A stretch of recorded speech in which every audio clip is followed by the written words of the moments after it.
Mesdames et messieurs, fidèles lecteurs de Burkina 24, bonjour à toutes et à tous et bienvenue dans votre rendez-vous hebdomadaire qui vous récapitule l'actualité de la semaine écoulée au Burkina Faso. Installez-vous confortablement, retour sur Actu, c'est maintenant. En sécurité d'abord, les ministres de la Défense du Burkina Faso, du Mali et du Niger ont été reçus par le président du Faso, le président de la Confédération de l'AES, le capitaine Ibrahim Traoré. Au cœur des échanges, le renforcement de la force unifiée de l'AES appelée à intensifier la lutte contre le terrorisme et à consolider la souveraineté des trois États. Cette semaine également, le Conseil des ministres a adopté plusieurs décisions importantes.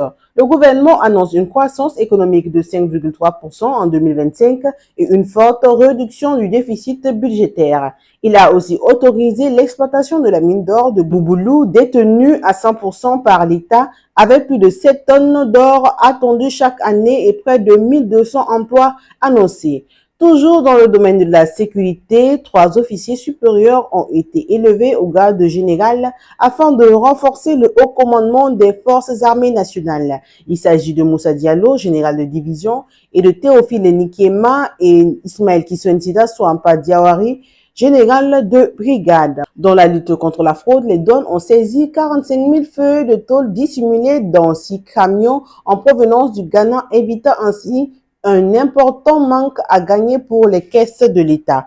Côté santé, le Burkina Faso a réalisé une première historique avec une intervention chirurgicale de haute précision au CHU de Tengango permettant de retirer une tumeur tout en préservant le poumon de la patiente. À Matiakwali, un nouveau bloc opératoire a également été inauguré pour renforcer l'offre des soins.